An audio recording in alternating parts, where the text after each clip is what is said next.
السلام عليكم ورحمة الله تعالى وبركاته.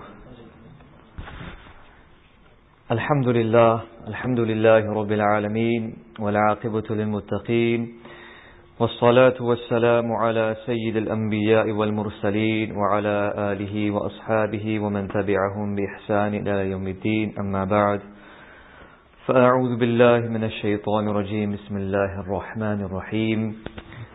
فاذكروني أذكركم واشكروا لي ولا تكفرون. وقال جل وعلا في مقام آخر: ألا بذكر الله تطمئن القلوب. صدق الله العظيم.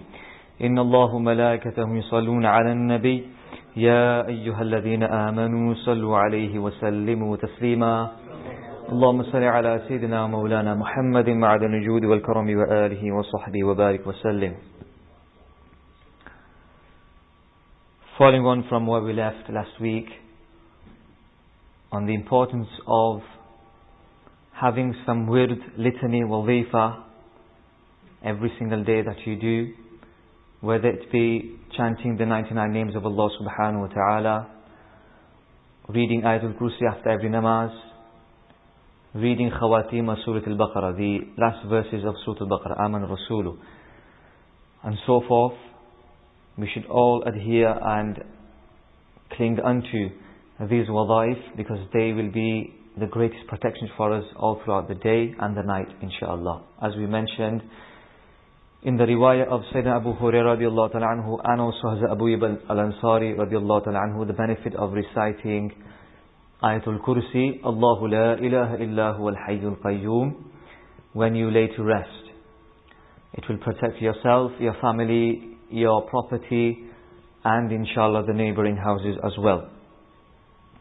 Now, coming on to this and expanding this further, what the Shariat, what Allah Subhanahu wa Ta'ala and the Prophet Sallallahu Alaihi Wasallam require us to do is to constantly be in the remembrance of Allah.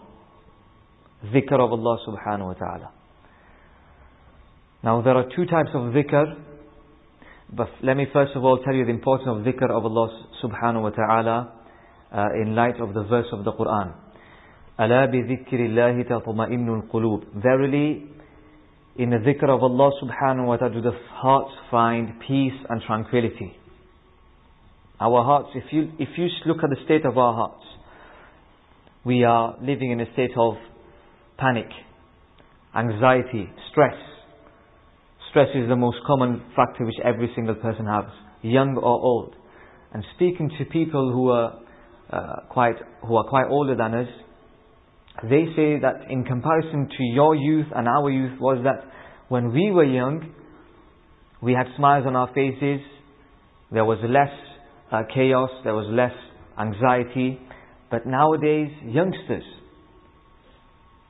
who've got the future ahead of them, hopefully inshallah, they are getting panicky, they are getting anxious. So what's happened? The earth is the same, the human DNA form is the same. The only thing that's changed is we have detached ourselves from Allah Subhanahu wa Ta'ala. The older generation, they used to work laborious tasks, painful, they used to endure a lot of pain to earn a livelihood. But at the same time, they've never missed a single namaz. And that was the ingredient of happiness in their lives. But in this day and age, we've got everything, but we've not got peace. We have everything with us. We have the greatest mansions, we have an affluence of wealth, we have good health, we have afiyah, inshallah. But the only missing thing, the jigsaw piece that is missing in our life is the jigsaw of happiness and tranquility and comfort. And Allah Subhanahu wa Ta'ala says in the Quran, the solution to this, and when Allah Subhanahu wa Ta'ala mentions it in the Quran, you have to believe in it. Okay, you have to believe it is 100% true, whether your nafs and whether we, don't really taste that because of our failure. The statement of Allah Subhanahu wa Ta'ala is purely correct.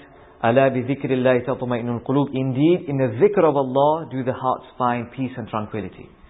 Only and only in the dhikr of Allah Subhanahu wa Ta'ala, in whichever shape or way or form you do it, you will find peace in the dhikr of Allah Subhanahu wa Ta'ala. And then there's another hadith of the Prophet another ayat of the Quran in which Allah Subhanahu wa Ta'ala says, فَاذْكُرُونِي أَذْكُرْكُمْ Mera zikr karo, main tumhe yaad karunga. Subhanallah. Remember me and I shall remember you. When Allah remembers you, you don't need to worry about anything. You are under the protection of Allah Subhanahu wa Ta'ala. And so Imam al-Wahhab al-Sha'rani rahmatullah alayhi, he says, أخذ علينا العهد العام رسول الله صلى الله عليه وآله وسلم أن نداوم على الإكثار من ذكر الله سرا وجهرا. This covenant has been taken from us that we constantly, nudawim means persevere. It doesn't mean that you just do it on Thursday night, though the dhikr on Thursday night is very beneficial. There is great benefit in it. It is the spiritual opening into the spiritual realm. Thursday night dhikr that we do in the masjid, or you must be doing it in other places, constantly do that. Persevere on it. Do it as a weekly routine. But on top of that, that dhikr of Allah Subhanahu wa Ta'ala should be the springboard for you, should be the catalyst for you to constantly do dhikr of Allah Subhanahu wa Ta'ala every single day, without fail. Sirran aw jahran. Two words here. Sirran aw jahran. Dhikr bil sir, dhikr bil jahr. Whether you do silent dhikr, there are many ways. Pass and fast is one dhikr, where you do it through breathing. I think some brothers were taught that. Pass and fast. Where you, for example, you hold your breath. You imagine, you close your eyes and you breathe in. And you imagine the nur of Allah is being inhaled as you inhale. And then you stop your breath. And then what you do is you concentrate on your heartbeat. Okay, can you hear my heartbeat? No, that wasn't my heartbeat, that was tapping on the mic. You can't hear it. It's silent dhikr. However, there are some awliya of Allah Subhanahu wa Ta'ala who are so acquainted and perfect in this type of dhikr that this dhikr can be heard by other people. Subconsciously they are doing dhikr of Allah Subhanahu wa Ta'ala. Huzur Mufti Azam Hind, prime example. He was once on a train, and in the same, the carriage, there was a Sikh who was sat with him. And Huzur Mufti Azam Rahmatullah alayhi was just writing something, or was talking to someone. And this Sikh, he hears Allah, Allah, Allah. He looks everywhere, where is this sound coming from? He goes near Huzur Mufti Azam Hind, knowing his noble grandeur, his noble countenance, the nur of Allah Subhanahu wa Ta'ala on his noble face that would attract the non-Muslims. He went near him. And what he did, he put his ear near his heart. And he could hear the sound Allah, Allah, Allah coming from the heartbeat of Huzur Mufti Azam Hind. This is when you really acquaint yourself and deeply absorb yourself in the dhikr of Allah Subhanahu wa Ta'ala. Subconsciously you are doing whatever you want, and your heart is doing the dhikr of Allah Subhanahu wa Ta'ala. Okay, this is the level that you need to reach, that I need to reach as well, inshallah. Huzur Muhaddis Azam Hind radiallahu ta'ala anhu, when he passed away, when a person passes away, the entire body becomes cold. Yes, there's no circulation of blood. The entire body becomes cold. The people who were giving him ghusl, they were pouring water on his noble chest near the heart. And they said that we could feel the warmth of his noble heart. His entire body was cold. The only part that was warm was his noble heart.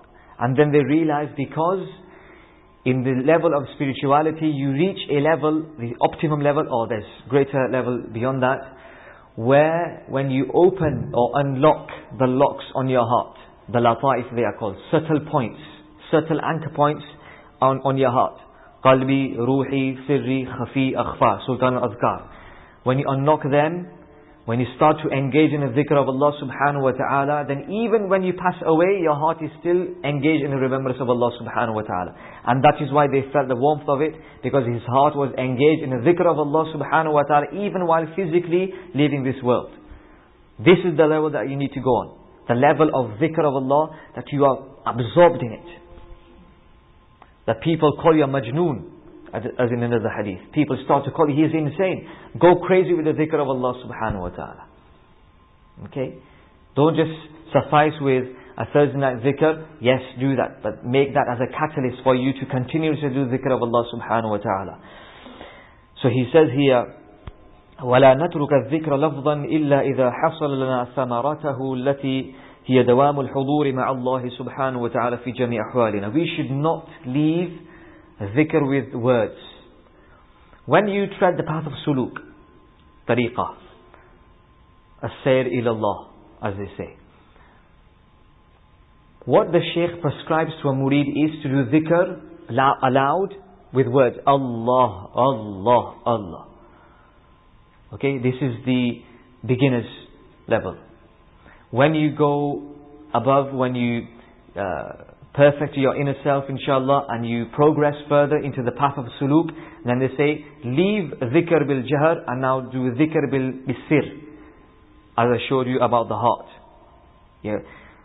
Observe your heartbeat as doing the dhikr of Allah subhanahu wa ta'ala. This is the greatest level. And remember one thing here, dhikr bil sir is greater than dhikr bil jahr. The power of dhikr bil sir, silent dhikr, is greater than the power of dhikr bil jahr, doing dhikr aloud.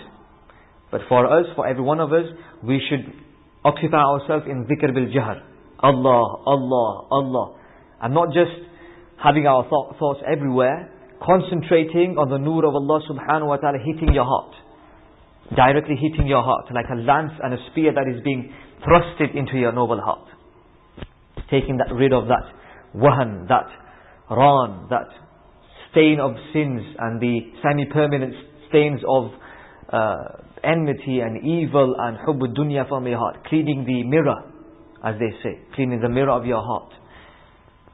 And then continuously do that. Until what level? Until he says, you reach the level of dhikr of Allah subhanahu wa ta'ala, the result of which is that you are continuously present in the court of Allah subhanahu wa ta'ala, whether you know it or not. Whilst you are eating, you are doing dhikr of Allah subhanahu wa ta'ala. Whilst you are eating, drinking, sleeping, conversating with people, your heart is with Allah subhanahu wa ta'ala. Imam Shani rahmatullah, in another place he says, in Lawaqih al-Minan, or al-Minan al-Kubra, he says, the greatest lutf and the greatest sweetness of dhikr which I felt was at the time of eating. The greatest sweetness of dhikr was when I was eating. We are engrossed in the tasty chicken and the fries and the lasagnas and the apple pies. We get engrossed in that. But when the awliya of Allah subhanahu wa ta'ala see the ni'mah of Allah subhanahu wa ta'ala, they immediately are engrossed in the dhikr of Allah subhanahu wa ta'ala. Remember one thing here, this is why Allah's Prophet sallallahu alaihi wasallam gave us certain wadhaif to do. Before you eat, mention the name of Allah. Bismillah wa ala barakatillah. After eating, say Alhamdulillah alladhi at'amana wa saqana wa ja'alana min al-muslimin. When you wake up, Alhamdulillah alladhi ahyana ba'da ma amatana wa nushur. When you look into the mirror, Allahumma anta hassanta khalqi fahassin khuluqi. When you travel, Alhamdulillah subhanallah. Because constantly when you are doing these actions which you do on a regular basis, those actions should take you to remind you of Allah subhanahu wa ta'ala. Should always remind you of Allah subhanahu wa ta'ala. And this is dawamul hudur, complete and continuous presence in the court of Allah subhanahu wa ta'ala. He says, what is the benefit of doing dhikr in this manner? Ghawsi Azam radiallahu ta'ala anhu says, a person who wants to tread the path of tariqah, every single day he should do dhikr of Allah 70,000 times without fail. 70,000 times without fail. I've not done it. I want to do it, inshallah. But this is what's been prescribed. For the person who wants to enter the door of tariqah, 70,000 times he needs to do dhikr of Allah subhanahu wa ta'ala. He says, once you start doing dhikr of Allah, فَلَا يَزَالُ الذَّاكِرُ يَنْسَى أَفْرَادَ الْعَالِمِ شَيْئًا بَعْدَ شَيْءٍ إِلَىٰ أَنْ يَحْجُبَ عَنْ شُهُودِهِ لِشَيْءٍ مِّنْهُ. When you constantly do dhikr of Allah every single day, with tawajjuh, with the etiquettes of dhikr, slowly, gradually, you forget everything. You are veiled from the dunya. You are veiled from the dunya, from the outward universe. Then you are veiled from your own self. then whatever you do, whatever you think, it is with Allah subhanahu wa ta'ala. You forget yourself. There is no thing about ego, no such thing about ego. Because your ego has been buried at the first time when the dhikr of Allah subhanahu wa ta'ala is permeated in your heart. You forget everything. This is called fana fillah. To be annihilated in Allah subhanahu wa ta'ala. Or sir ilallah. The journey towards Allah subhanahu wa ta'ala. Then he says, وَيَصِيرُ لَا يَرَى إِلَّا اللَّهِ. And the person becomes in such a state that he sees nothing but Allah subhanahu wa ta'ala. وَحْدَةُ الْوُجُودِ وَحْدَةُ الشُّهُودِ. These are two very great points in tasawwuf. That I look at a person, but before I look at him, or after I look at him, I remember Allah subhanahu wa ta'ala. I look at the tree, I look at the sun, I look at the universe. Before I look at the entire universe, I look at Allah subhanahu wa ta'ala. This is wahdatul wujud. That Allah's nur is haqiqi, and the nur of everything else is a tajalli of His nur, is a manifestation of His nur. Then he says, ثُمَّ إِنَّهُ يَحْجُبُ عَنْ شُهُودِهِ نَفْسَهُ كَذَلِكَ بِأَنْ يَرِقَّ وَيَدِقَّ حَتَّى يَسِرِكَ ذَرَّةِ. The person who does the dhikr of Allah subhanahu wa ta'ala, he kills himself until he makes his ego that small, smaller than an atom size. He doesn't look at his own self. He does everything for the sake of Allah subhanahu wa ta'ala and for Him alone. He becomes like a dharra, like an atom. Insignificant, unimportant. And then he says, ثُمَّ يَغِيبُ. Then he becomes veiled again. These are the levels of dhikr. فَإِذَا تَحَقَّقَ بِالْمَقَامِ قِيلَ لَهُ إِرْجِعْ إِلَى شُهُودِ أَفْرَادِ الْعَالَمِ. Then, when you annihilate yourself, فَانِي فِي اللَّهِ, you get sir min Allah. Then you are allowed, when you reach that level in the court of Allah subhanahu, through dhikr, through Allah, through constant rhythmic chanting of the word Allah subhanahu wa ta'ala, you reach that level of closeness to Allah subhanahu, then Allah gives you ijazah. Now you have to veil yourself from everything. Now go back into the universe. Metaphorically, go back to the universe. Open your eyes. And whenever he opens his eyes, he sees Allah subhanahu, he sees the tajalli of Allah subhanahu wa ta'ala. And he says here, Allahu Akbar. He says, إِلَىٰ أَنْ لَا يَغِيبَ عَنْهُ مِنَ الْعَالَمِ ذَرَّةٌ. He became an atom to kill himself in the court of Allah subhanahu, to annihilate himself in the court of Allah subhanahu wa ta'ala. But when he comes back with the ijazah of Allah subhanahu wa ta'ala, not even a single atom is left from his knowledge, i.e. he encompasses every single thing. Even an atom is in his knowledge of the unseen. He knows everything. And this is the power of the dhikr of Allah subhanahu wa ta'ala. You know, when you talk about kashf, the awliya know what is going to happen in the future. This is the thamara, this is the benefit, this is the result. But obviously initially don't make that intention at all.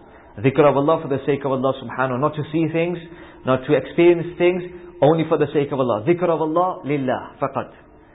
These things will come. It's like you were taking on a journey to London. And then say for example there's a firework display. And then you stop your car and then you start looking at it. What's going to happen to your journey? You're going to delay it. You might be distracted from your journey. So your journey is sir ilallah, towards Allah subhanahu wa ta'ala, through dhikr. Don't be absorbed in what you see and then start telling people, I saw this and I saw that. Like the murid of Shaykh Junaid Baghdadi radiallahu ta'ala anhu. He did dhikr of Allah subhanahu wa ta'ala and then he started to see things. So what he did, he went into the cave and started calling people towards him. He left Imam Junaid Baghdadi and started doing a halaqah himself. He said, I've reached the level. Then people after a few months told Imam Junaid Baghdadi radiallahu ta'ala about his state. And he told them that when you go back to him, say to him, whenever you see this light, supposedly this light and this Jannah that you see, then say, La hawla wa la quwwata illa billahi al-'aliyyil 'azim. Just say it once. So the message was conveyed to him, and when he saw these experiential lights, which were artificial lights, he said, La hawla wa la quwwata illa billahi al-'azim, and it became dark. It became dark again. Okay? To show the haqiqah that when you see things, it may not be in its reality. So don't be diverted from the dhikr of Allah subhanahu because of that. Always have the focus on Allah subhanahu wa ta'ala. Subhanallah. Allahu Akbar. Then he says, final points inshallah. وَكَذَلِكَ يَنْبَغِي لَنَا أَن نَحُثَّ الْمُتَرَدِّدِينَ إِلَيْنَا. Sorry, one point I forgot here. When a dhakir, when a person who does the dhikr of Allah Subhanahu wa ta'ala then has the ijazah to now look at the universe and witness it with the eye of heedfulness, of taking a lesson from it, of ibrah, of looking at things and then remembering Allah Subhanahu wa ta'ala, that wali is given the power to be present in multiple places. I'll give you an example. Ghawsi Azam radiallahu ta'ala anhu, he was once on the Mimbar Sharif. There was a person, a murid of his, who was sat in the gathering and he had an urgent need to relieve himself. Ghawsi Pak radiallahu ta'ala was giving the khutbah. What happened? This is the benefit of dhikr of Allah Subhanahu wa ta'ala. Your ruh becomes latif, subtle. I told you in the very first beginning lessons of this book, Imam Abd al-Sha'rani rahmatullah alayhi, he did so much dhikr of Allah Subhanahu. He says himself, I was physically flying. Physically, not in his dreams, physically flying. Because his body became latif. Just as his ruh became subtle and refined and delicate, his body became delicate as well. Ghawsi Azam radiallahu ta'ala anhu stepped down from the pulpit. But as he stepped down, there was another impersonation, a jism mithali, an exact copy of Ghawsi Pak that was on the mimbar continuing the speech. And Ghawsi Pak then went to the murid. He put his cloak on his head, and then the incident goes where the man found himself in a valley and then he relieved himself, he left the keys and so forth. But Ghawsi Pak was still there, and Ghawsi Pak was still there. Another incident, Ghawsi Pak radiallahu ta'ala anhu, people came up to him. There were 10 people. They came on different days. He said, inshallah, on this day, Ghawsi Azam, you have a dawat at my house. Please honor us. Please come to my house. We have a food feast. Ghawsi Pak said, yes, I'll come to your house. Another person came on the same day. Ghawsi Azam said, yes. Third person came on the same day. Yes. All 10 people exactly on the same day. Ghawsi Pak radiallahu ta'ala anhu said, I will be present. When the day came, Ghawsi Pak was in Baghdad Sharif and was also present multiple times at every single host's house. All the 10 people. Then coincidentally they came back to Ghawsi Azam radiallahu ta'ala anhu. And they started arguing and they said, Ghawsi Pak came to my house today, alhamdulillah. He said, no, he came to my house. He said, no, he came to my house. And one person said, no, he came to my house. And then the Khadim says, no, he's not gone to anyone's house, he was here. He's not gone anywhere. Huzur Ghawsi Pak smiled and he said, everything from the spiritual realm is not to be disclosed. It is a secret of Allah Subhanahu wa ta'ala. Mufti Azam through the blessing of Ghawsi Azam was given this karama. That it was a time of Hajj and Umrah. He didn't go for Hajj and Umrah, he was in Bareilly Sharif. And his murid and disciple had gone to Hajj. He says, I saw Mufti Azam in Arafat. I saw him in Muzdalifah. I saw him throwing stones in Mina. I saw him sacrificing the animal. I saw him when I went to Medina Sharif praying Salatu Salam before the Prophet ﷺ. He came back to Bareilly Sharif. And he said, Subhanallah, Mufti Azam how was his journey of Hajj? The Khadim said, what are you talking about? Hazrat was here. He said, no. Hazrat was there. I saw Hazrat with my own eyes. How can you deny that? Hazrat was there. I saw him. I did musafaha with him. I spoke to him. I saw him in Medina Sharif. He was praying Salatu Salam before the noble mausoleum of the Prophet sallallahu alaihi wasallam. How can you say he was here? And all the Khadim said he was here. Then the Haji Sahib went into a private room where Huzur Mufti Azam was, and he spoke to Huzur Mufti Azam, and Huzur Mufti said the same answer, that not everything has to be disclosed. Some things are secret. To say that Allah has given this qudra to the awliya that they can be present at multiple places, whenever they want, wherever they want. And this is the power that Allah gives to them because of the mastery of dhikr. The dhikr of Allah Subhanahu has fully penetrated their ruh. There is nothing of the attachment of the world with them left. They've completely annihilated their ego, sacrificed themselves, and then Allah gives them this power. May Allah Subhanahu wa ta'ala give me and everyone the tawfiq to do a lot of dhikr of Allah Subhanahu wa ta'ala. Allah Subhanahu wa ta'ala give us all this tawfiq to do an abundance of dhikr. And may Allah Subhanahu wa ta'ala enlighten our hearts with His dhikr. May Allah make our hearts and our ruh and our iman qawi and strong with the dhikr of Allah Subhanahu wa ta'ala. Ameen ya Rabbal Alameen. Allahumma salli ala Sayyidina Maulana Muhammad معدن الجود والكرم وآله وصحبه وبارك وسلم. اللهم انفعنا بما علمتنا وعلمنا ما ينفعنا وزدنا من فضلك علما يقربنا منك برحمتك يا أرحم الراحمين. اللهم أعنا على ذكرك وشكرك وحسن عبادتك. اللهم أعنا على ذكرك وشكرك وحسن عبادتك. اللهم أعنا على ذكرك وشكرك وحسن عبادتك. اللهم آت نفوسنا تقواها وزكها أنت خير من زكاها أنت وليها ومولاها فاغفر لها. ربنا تقبل منا إنك أنت السميع العليم وتب علينا إنك أنت التواب الرحيم. إن الله وملائكته يصلون على النبي يا أيها الذين آمنوا صلوا عليه وسلموا تسليما. جزا الله عنا سيدنا ونبينا مولانا محمد صلى الله عليه وآله وصحبه وبارك وسلم ما هو أهله. سبحان ربك رب العزة عما يصفون وسلام على المرسلين والحمد لله رب العالمين ولا إله إلا الله.